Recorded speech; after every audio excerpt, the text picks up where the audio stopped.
আজ থেকে প্রায় 540 বৎসর পূর্বে যিনি ব্রজেন্দ্র নন্দন, যিনি যশোমতী মায়ের আদরের দুলাল, যিনি নন্দের নন্দন, সেই দাপরের শ্রীকৃষ্ণ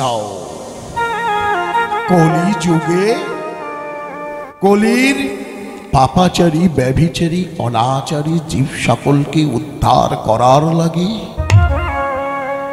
তিনি বৈকুণ্ঠের মায়া ত্যাগ করে, গোলক ধামের মায়া ত্যাগ করে উদয় হলেন নদিয়া নবদ্বীপ মাঝে শৌচি গর্ভ সিন্ধু মাঝে। আপনাদের অনেকের প্রশ্ন থাকতেই পারে, যিনি ব্রজেন্দ্র নন্দন, যিনি যশোমতী মায়ের আদরের দুলাল শ্রীকৃষ্ণ, তিনি বারবার পৃথিবীতে অবতীর্ণ হয়েছেন। সত্যতে এসেছেন, ত্রেতায় এসেছেন, দ্বাপরেও এসেছেন, কিন্তু তিনি কলিযুগে এত স্থান থাকতে নদিয়া নবদ্বীপে কেন আসতে গেলেন?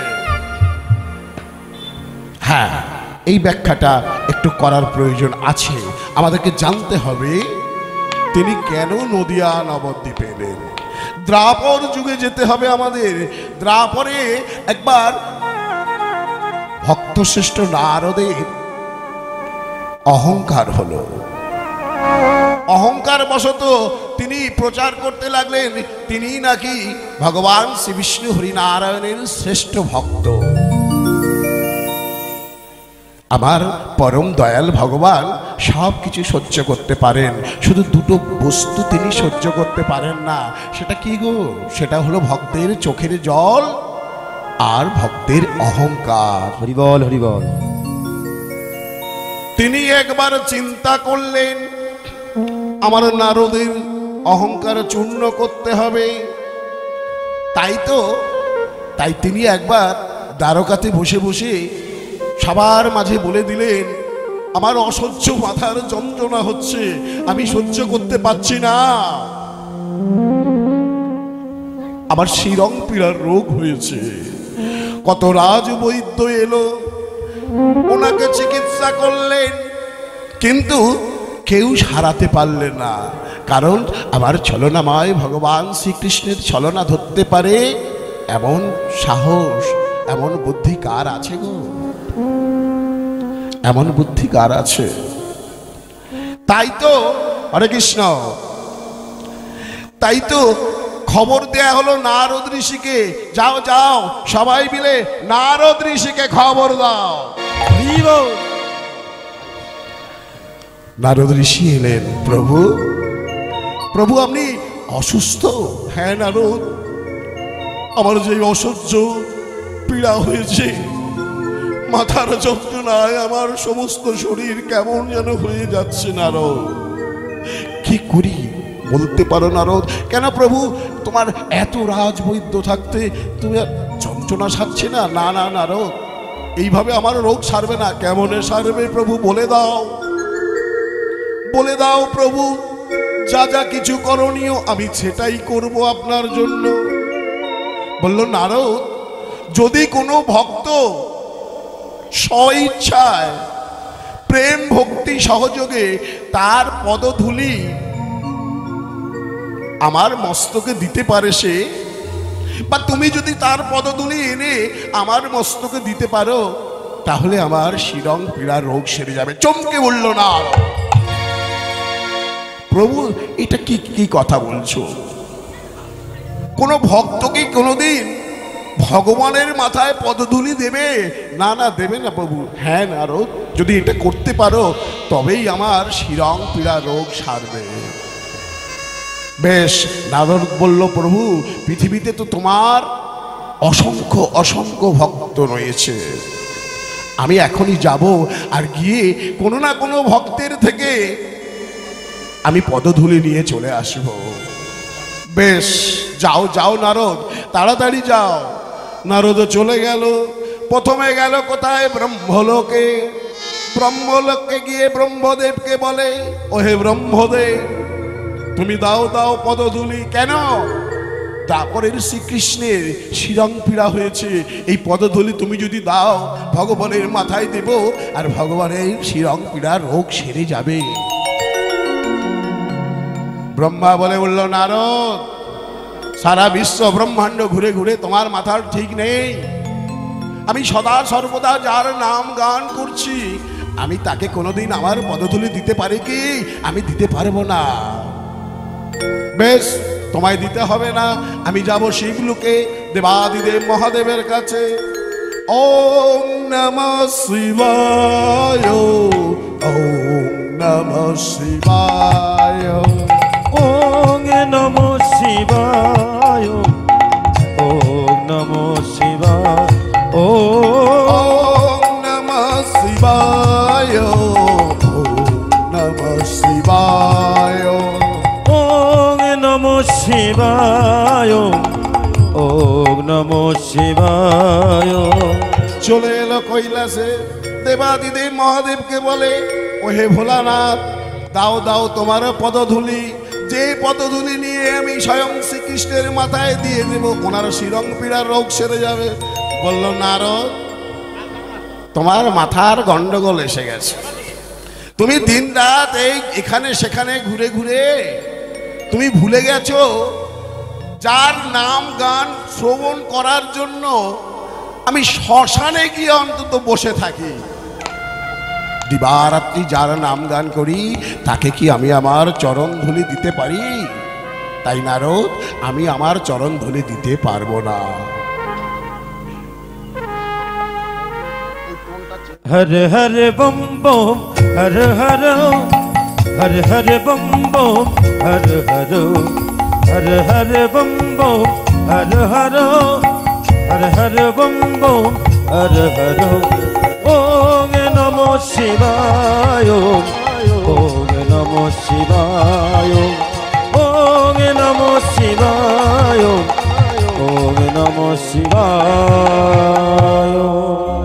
নারদ, আমি দিতে পারবো না, আমার পদধূলি দেওয়া কোনো মতেই সম্ভব নয়, তুমি অন্য কারোর কাছে যাও। বেশ, ভোলেনাথ, তোমায় দিতে হবে না। আরো অনেক ভক্ত আছে, গেল ইন্দ্রলোকে, ইন্দ্রদেবও দিল না, গেল যমলোকে, যমলোকও দিল না। যমলোকের দেবতা তিনি বলছেন, আমি বৈষ্ণব হতে পারি, কিন্তু আমি কেমন ভাবে দেব? তারা তুমি বলতে পারো আমার দ্বারা সম্ভব নয়, তুমি মর্তে বরং ফিরে যাও। মর্তের মানুষ আলাভোলা, মর্তের মানুষকে ভুলিয়ে কোনো না কোনো ভক্তের চরণধূলি তুমি পেয়ে যাবে। নারদ চলে এলো কোথায়? মন খারাপ করে সোজা একদম বৃন্দাবনে। বৃন্দাবনে গিয়ে নারদ ক্লান্ত হয়ে পড়েছে, একটা বটবৃক্ষের তলদেশে বসে আছে। বটবৃক্ষের তলদেশে বসে বসে নারদ চিন্তা করছে, আমার প্রভুর কি তাহলে শিরং পীড়া রোগ সারবে না? সেই সময় ওই রাস্তা দিয়ে যাচ্ছে গোপীগণ, বৃন্দাবনের ব্রজের গোপীগণ যাচ্ছে। বলছে, নারদ, তুমি কেন এভাবে বসে বসে চিন্তা করো? বলো বলো নারদ, তোমার কি হয়েছে? নারদ বলে, জানো জানো, ওই দ্বারকার কৃষ্ণের শিরং পীড়ার রোগ হয়েছে। সারবে কেমনে নারদ? সারবে তখনই যখন কোনো ভক্ত তার পদধূলি দেবে, আর সেই পদধূলি নিয়ে আমি যদি ভগবানের মাথায় দিয়ে দিতে পারি, তাহলে সেরে যাবে। বেশ বেশ নারদ, আমরাও তো কৃষ্ণের ভক্ত, আমরাও কৃষ্ণের ভক্ত, আমরা তোমাকে আমাদের পদধূলি দেব। বলছে, তোমরা ব্রজের গোপী আলাভোলা মেয়ে ছেলে, তোমাদের কি নরকে যাওয়ার ভয় নেই? আরে তোমাদের পদধূলি নিয়ে তুমি ভগবানের মাথায় দেবে? বলল, তাতে কি আছে? এসো এসো নারদ, আমাদের পদধূলি নিয়ে যাও।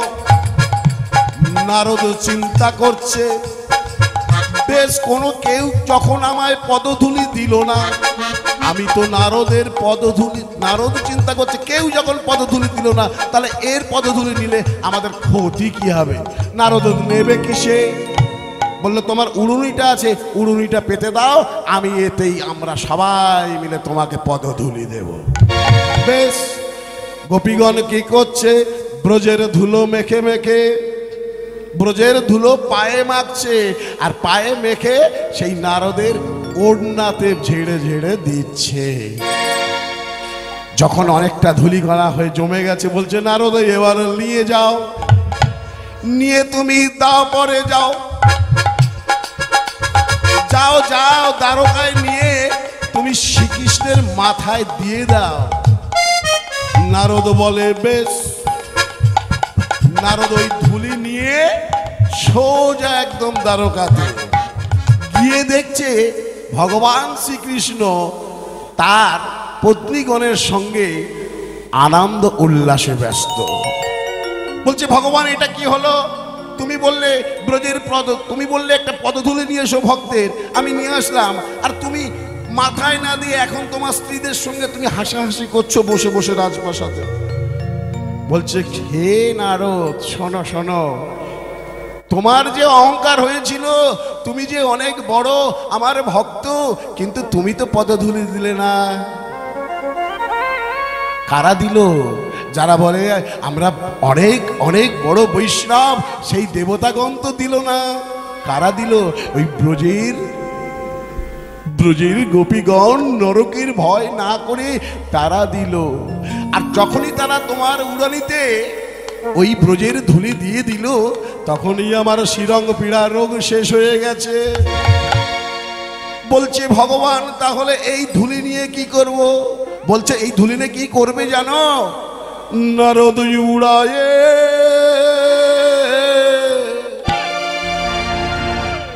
নারদ উড়ায়ে দাও দাও হে ওহে নারদ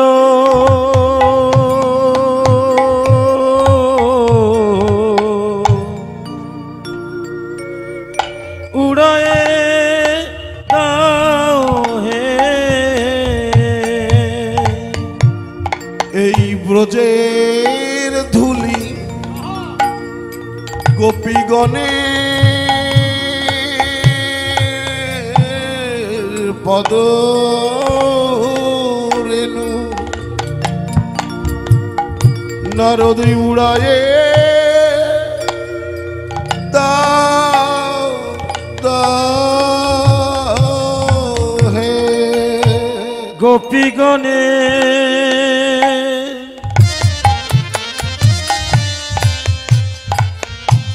পদরেণু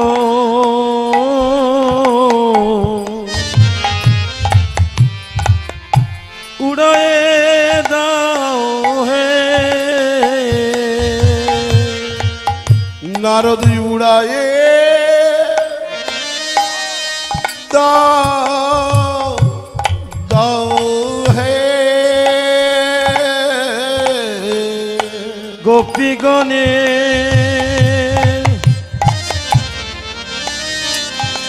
পদরেণু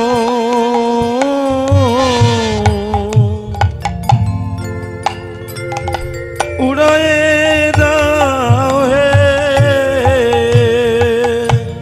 দেবর্ষি নারদ বললেন প্রভু তাহলে এই ধূলিকণা নিয়ে আমি উড়াই দিচ্ছি। বলছে শুধু শুধু ওড়ালে হবে না, তিনবার নারায়ণ নারায়ণ বলে কোনো ফাঁকা জায়গায় নিয়ে গিয়ে উড়ায় দাও। নারদ তাই কি করছে? ওই গোপীগণের পদরেণু পদধূলি নিয়ে একটা ফাঁকা জায়গায় এসছে, এসে নারায়ণ নারায়ণ নারায়ণ বলে উড়ায় দিয়েছে। ওই পদরেণু তখন উঠতে উঠতে যাচ্ছে, গিয়ে চলে যাচ্ছে অনেক অনেক দূরে। প্রথম দিকে তাহলে আওয়াজটা বাড়লো না কেন? ভক্ত তো বাড়েনি, ভক্ত যা আছে তাই আছে, আওয়াজটা বেড়েছে। ব্যাপারটা কি হচ্ছে জানেন? ব্যাপারটা হলো যে মনে করুন আপনার বাড়িতে কোনো সাধু গুরু ব্রাহ্মণ বৈষ্ণব বা কোনো ভিখারি ভিক্ষা করতে এসেছে। সে যদি এসে বলে হরি বল, সঙ্গে সঙ্গে পকেটে হাত চলে গেছে। না না, মোবাইল না, পকেটের ভেতরে কাজ চলছে। মানে গোনাগুনি চলছে, বড়টা দেব না ছোটটা দেব, তাই না? ঠিক তেমনই বারবার তিনবার বলো শ্রীকৃষ্ণ চৈতন্য মহাপ্রভু কি জয়। খুব সুন্দর হয়েছে। নদিয়া নবদ্বীপ মাঝে আপনাদের এই জয়ধ্বনি পৌঁছেই গেছে।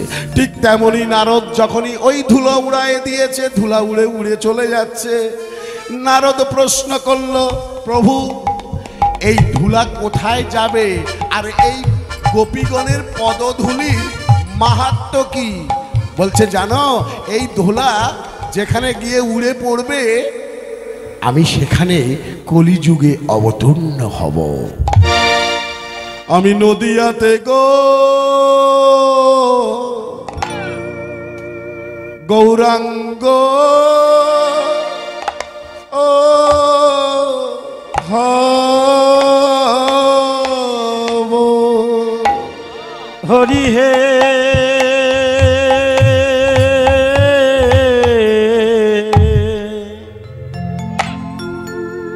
আমি নদিয়াতে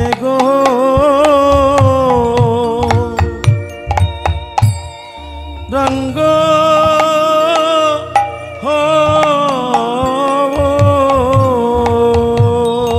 আমি নদিয়াতে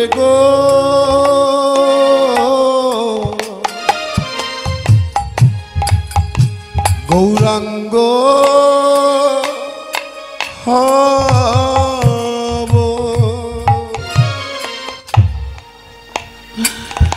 আমি কলি যুগে ওই গোপীগণে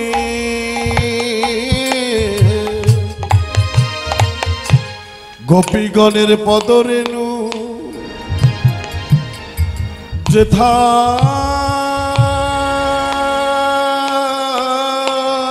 পড়বে নারো গোপীগণে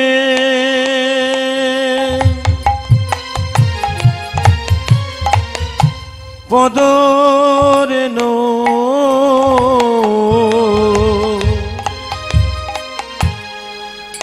অঙ্গে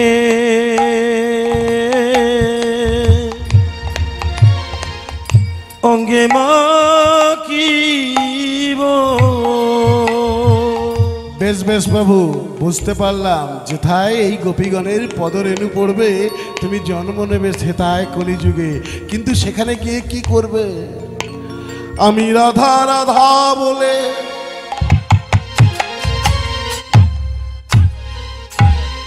আমি শুধু কাঁদব।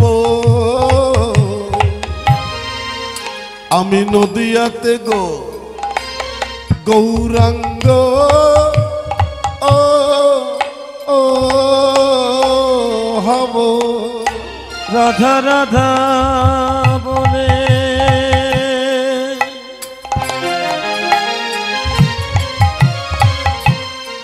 কেঁদে বেড়াব।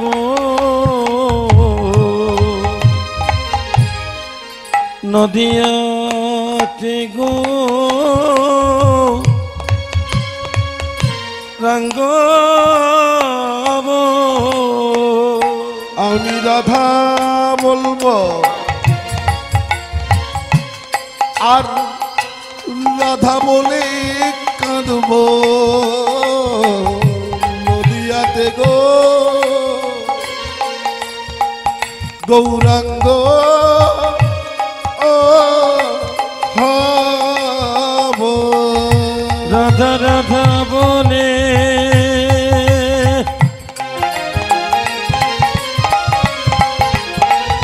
কেঁদে বেড়াব। নদিয়ার গৌরাঙ্গ হব। আমি নিজে কাঁদব, সবাইকে কাঁদাবো। নদিয়ার গৌরাঙ্গ আমি রাধা রাধা রাধা বলবো। নদিয়ার গৌরাঙ্গ আমি পদরেণু অঙ্গে মাগবো। নদিয়ার গৌরাঙ্গ আমি নিজে কাঁদবো, সবাইকে কাঁদাবো। নদিয়ার গৌরাঙ্গ আমি হরি হরি হরি বলবো, হরি হরি হরি বল। নিজে কাঁদিব আর সবাইকে কাঁদাবো, নদিয়ার গৌরাঙ্গ নিজে কাঁদিব আর সবাই কাঁদাবো, নদিয়ার গৌরাঙ্গ আমি নদিয়াতে গো রঙ্গ। যেই না কৃষ্ণচন্দ্র বলেছে আমি কলিযুগে গৌরাঙ্গ হব, সঙ্গে সঙ্গে ওই স্থানে উপস্থিত হয়ে গেছে একজন। কে গো? দেবাদিদেব মহাদেব। বলছে এই যে কৃষ্ণচন্দ্র, তুমি তো রাস করেছিলে ব্রজেতে, আমাকে ওই রাজমঞ্চে ঢুকতে দিলে না। আমি তো বলেছি কলিযুগে ঘরে ঘরে রাজ দর্শন করা। তাহলে তুমি যদি কলিযুগে যাও, আমি কি ঘরে বসে থাকবো? আমার কি হবে?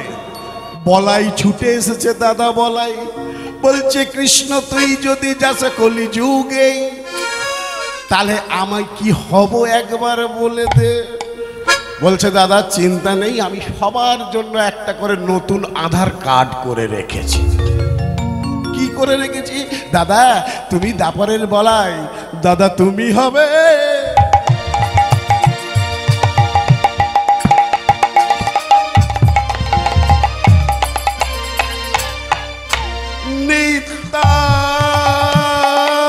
নিত্যানন্দ।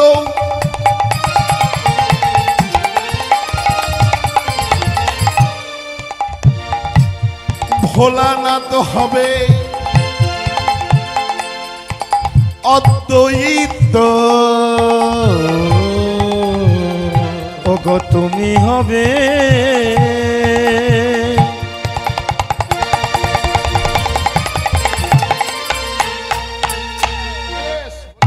নিত্যানন্দ।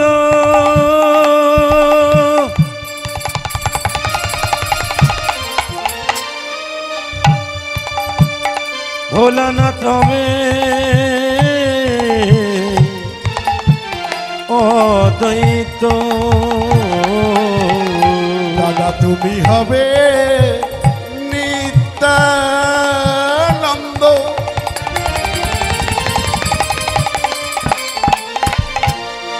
হরি নাম দেবে পরমানন্দ। ওগো তুমি হবে নিত্যানন্দ।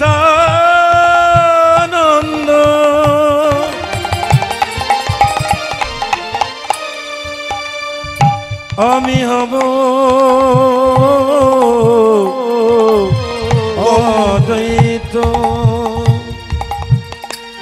ওই ভোলানাথের আধার কার্ড তৈরি হয়ে গেল, আর দাদা বলাইয়ের আধার কার্ড তৈরি হয়ে গেল। সঙ্গে সঙ্গে ব্রহ্মলোক থেকে ব্রহ্মদেবে চলে এসেছে।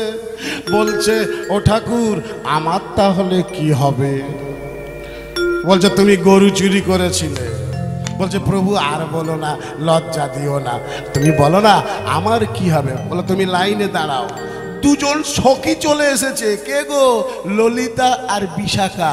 বললো আমরা এত কিছু তোমাকে সহযোগিতা করলাম, রাধারানীর সঙ্গে প্রেম করার সময় আমাদের কোনো ভূমিকা থাকবে না? বললো হ্যাঁ থাকবে তো। বিশাখা তুমি হবে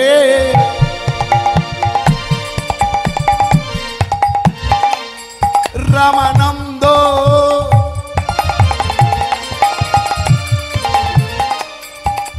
আমার শ্রীকৃষ্ণ চৈতন্য মহাপ্রভু যখন পুরীর জগন্নাথ মন্দিরে পুরীর যে গিয়ে যিনি যে লীলা করেছিলেন, এই গম্ভীরায় যখন ছিলেন দুজন ছিল ডাইনে আর বামে। একজন কে? রায় রামানন্দ। আর একজনকে এই যে রায় রামানন্দ উনি হলেন বিশাখা। বিশাখা তুমি হবে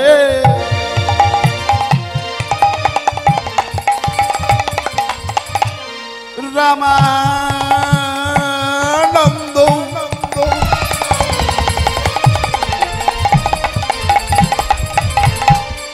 ললিতা হবে ওই মুখরা সখী, ললিতা হবে দামোদর। দামোদর। তুমি বিশাখা, তুমি হবে রায় রামানন্দ, আর এই ললিতা ও হবে দামোদর। সঙ্গে সঙ্গে নারদ ঋষি বলে উঠল, আমার কি তাহলে কলিযুগে কোনো ঠাঁই নেই? বলে আছে, ব্রহ্মা হবে। ওগো ব্রহ্মা হবে ঠাকুর হরিদাস, আর ব্রহ্মা হবে ঠাকুর হরিদাস। তুমি হবে নারদ, তুমি হবে নারদ, পণ্ডিত শিবা।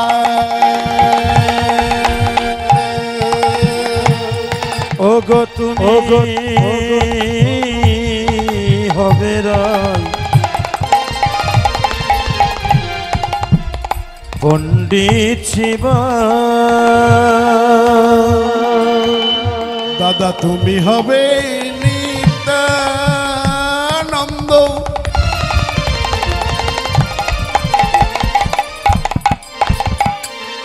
কলিযুগে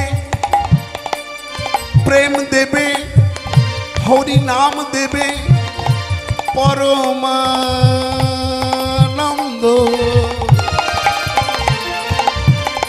ভোলানাথ হবে, ওই ভোলানাথ হবে অদ্বৈত। বাস, এক এক করে সবার আধার কার্ড তৈরি হয়ে গেল। এলো কলিযুগ, আগে পিছনে সবাই পরপর চলে এলো।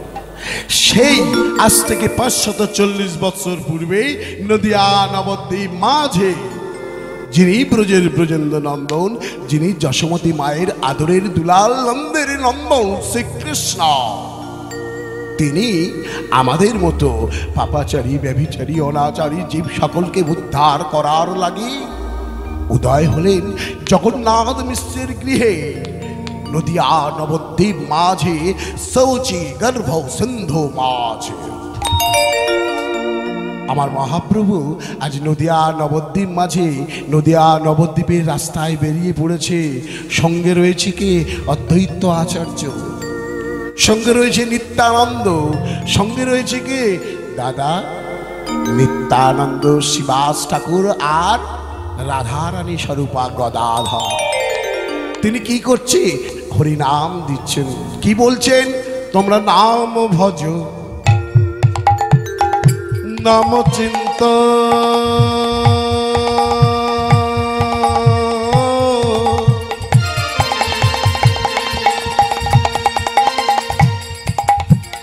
হরি নাম করো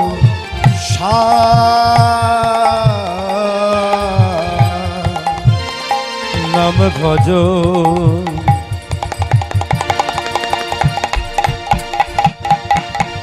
নাম চিন্ত,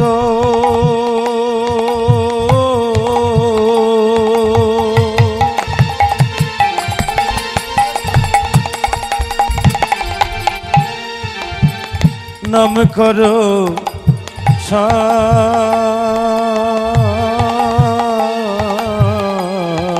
হরি নাম বিনা, হরি নাম বিনা এই কলিযুগে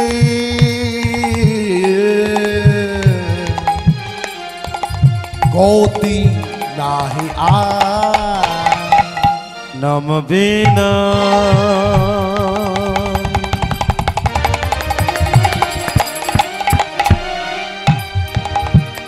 কলি জীবে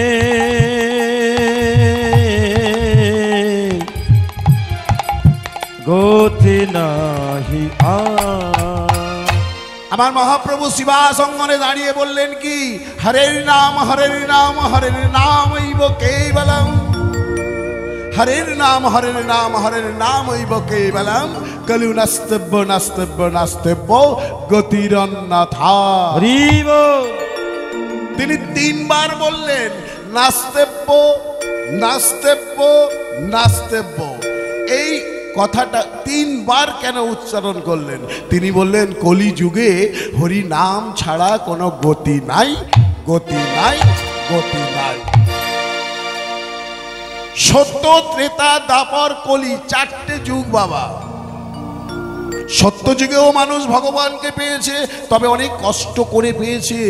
তারা অক্লান্ত পরিশ্রম করেছে, তারা ধ্যান করেছে, তারা তপস্যা করেছে। 1 দিন 2 দিন নয়, 1 বছর 2 বছর নয়, 100 বছরে তারা জপ তপ তপস্যা করেছে, তবে তারা ভগবানকে পেয়েছে। কলিযুগেরও মানুষ তপস্যা করে, কেউ কেউ চোখ বন্ধ করে ওই গুরু মন্ত্র জপ করে। 5 মিনিট জপ না করতে করতে ও তাতেই চোখ বন্ধ হয়ে যায়। সত্যযুগের মানুষ তারা পেয়েছিল কি? তারা লক্ষ বৎসর আয়ু পেয়েছিল, তাই তারা অত সময় ধরে তপস্যা করতে পেরেছিল। কিন্তু আমরা হতভাগা কলির মানব, মাত্র 100 বৎসর আয়ু, কিন্তু 100 বৎসর কেউ যাচ্ছে না, তার আগেই হরিবোল হরিবোল করে চলে যাচ্ছে। তাহলে আমরা তপস্যা করতে পারবো না। ত্রেতার মানুষ যাগযজ্ঞ, দাপরে করেছে পূজা পাঠ। আমাদের কলিযুগে কোনোটাতেই ফল ফলবে না। না আমরা তপস্যা করতে পারবো, না আমাদের যাগযজ্ঞে, না আমাদের পূজা পাঠে কোনো ফল হবে। আপনারা বলবেন কেন তাহলে পূজা পাঠে ফল হবে না? হ্যাঁ হচ্ছে, তবে খুব কম। কারণ কি জানেন? যিনি আপনার বাড়িতে মনে করুন কালী পূজা হচ্ছে, আপনার বাড়িতে কালী পূজা হচ্ছে, একটা মহাযজ্ঞ হবে সেখানে। যিনি যজ্ঞ করাচ্ছেন আর যিনি যজ্ঞ করছেন, মানে বাড়ির মালিক আর পুরোহিত, এ দুটোর কোনোটাই ঠিক নেই। আমি কিন্তু এটা বলছি না যে কোনো পুরোহিত মশাই নেই, এটা বলছি না। হ্যাঁ পুরোহিত আছে, তবে কলিযুগে সংখ্যায় ব্রাহ্মণের ব্রাহ্মণত্ব কমে গেছে। কেন একটু বলে যাই, এখনো নিষ্ঠাবান ব্রাহ্মণ আছেন, এখনো নিষ্ঠাবান পুরোহিত আছেন, এখনো নিষ্ঠাবান গুরু, এখনো নিষ্ঠাবান বৈষ্ণব অবশ্যই আছেন। না হলে যে তুলসী গাছ বেঁচে থাকতো না, না হলে যে গাছে গাছে ফুল ফুটতো না, না হলে সূর্য চন্দ্রের উদয় হতো না। তবে নিষ্ঠাবান পুরোহিত, নিষ্ঠাবান বৈষ্ণব বড় সংখ্যায় কমে গেছে। আপনার বাড়িতে যজ্ঞ হচ্ছে, পুরোহিত মশাই আপনাকে একটা লিস্ট করে দিয়েছে, এতগুলো ধুতি, এতগুলো শাড়ি, এতগুলো গামছা, বেলকাঠ, ঘি, এগুলো সব লাগবে। সর্বপ্রথমে দশকর্মার দোকানে গিয়ে বাড়ির মালিক কি বলছে জানেন? এই যে দোকানদার, ধুতি দাও, তবে কোন ধুতি? ওই কেউ ব্যবহার করবে না, যজ্ঞ হবে গো, যজ্ঞের ধুতি দাও, যজ্ঞের ধুতি। তাই না? দশকর্মা দোকানে যজ্ঞের ধুতি পাওয়া যায়, যা বড় বড় সাইজ, কোমরে ভালো করে কাছা দেওয়া যাবে না। তাহলে যেটা মানুষে পড়তে পারবে না সেটা দেবতাই কি পড়বে ভেবেছে? কোনো মতেই না। বললো গামছা দাও, তবে যজ্ঞে ব্যবহার হবে সেই গামছা দাও। কত বড় সাইজ এবারে বুঝে নিন। বেশ, বেলকার লাগবে, কুলকার লাগবে, আর লাগবে কি? প্রধানত ঘি। তো ঘি, এই যে ঘি আছে আছে গো। কত করে? 4000 টাকা কেজি। আরে বাবা, আমার বাড়িতে যজ্ঞ হবে, 4000 টাকা? 100 টাকা কেজি ঘি আছে। ওই 150 টাকা কেজি। না না, 100 টাকা কিলো হবে কি? আমি 20 কিলো নেব। হবে হবে হবে। ব্যাস, ওই 100 টাকা কিলো ঘি নিয়ে আসছে, যজ্ঞ হবে। ওই যজ্ঞ কুণ্ডে এত ধোঁয়া উড়বে, মানুষের চোখ দিয়ে জল পড়ে যাবে। তাহলে কি দেবতা ওখানে থাকবে? বর্তমানে কলিযুগের বেশিরভাগ ব্রাহ্মণ, আমি বলছি না যে সব ব্রাহ্মণের কথা বলছি না, কিন্তু বেশিরভাগ ব্রাহ্মণ কি করে? বিভিন্ন প্রকার অখাদ্য কুখাদ্য গ্রহণ করে, নেশাভানও করে। কিছু কিছু ব্রাহ্মণ আছে। তাহলে ওই সব ব্রাহ্মণের মুখ থেকে যখন বেদ বাক্য মন্ত্র উচ্চারিত হবে, ওই মন্ত্রের কোনো ফল ফলবে কি? ফলবে না। তবে হ্যাঁ, নিষ্ঠাবান পুরোহিত এখনো আছেন, তাদেরকে দিয়ে যদি আপনি যজ্ঞ করান, তাদেরকে দিয়ে যদি মন্ত্র উচ্চারণ করান, অবশ্যই সেটা সঠিক কর্ম হবে। যিনি বাড়িতে যজ্ঞ করছেন তিনি কি করেন? মিথ্যা কথা বলেন, অসৎ উপায়ে উপার্জন করেন। তাহলে ওই অসৎ উপায়ে উপার্জিত অর্থে যদি সেই যোগ্য হয়, তার ফল ফলবে না। তাহলে কি করতে হবে? কলিযুগে উদ্ধারের একমাত্র উপায় কি? হরের নাম কেবলম। হরে নামৈব নামৈব নামৈব কেবল কলৌ নাস্তেব্য নাস্তেব্য নাস্তেব্য গতিরন্যথা। কলিযুগে উদ্ধারের একমাত্র পন্থা হলো হরে কৃষ্ণ মহামন্ত্র জপ। আমার মহাপ্রভু বলে দিলেন শিবা সঙ্গম থেকে সবাই মিলে যখনই সময় পাবে, কেউ যদি তোমার সঙ্গ না দেয়, অন্তত একা তুমি হরিনাম করার চেষ্টা করো। তাই আজকে আমরা এই মহতি হরিবাসরে যখন উপস্থিত হয়েছি, সবাই মিলে একবার ভগবানের নাম গান করব। হরি হরায় নম কৃষ্ণ যাদবায় নম। হরি হরায় নম কৃষ্ণ যাদবায় নম। হরি হরায় নম কৃষ্ণ যাদবায় নম। হরি হরায় নম কৃষ্ণ যাদবায় নম। আবার যাদবায় মাধবায় কেশবায় নম। যাদবায় মাধবায় কেশবায় নম। আবার যাদবায় মাধবায় কেশবায় নম। যাদবায় মাধবায় কেশবায় নম। গোপাল গোবিন্দ রাম শ্রী মধুসূদন। গোপাল গোবিন্দ নাম শ্রী মধুসূদন। সবাই করে করতালি দিচ্ছে, কিন্তু একটা বিষয় আমি বুঝতে পারছি না। আমার একমাত্র পুত্র, আমি কিন্তু লীলায় প্রবেশ করে গিয়েছি গৌরচন্দ্রিকার মাধ্যমেই, সেটা নিশ্চয়ই আপনারা বুঝতে পারছেন এবার।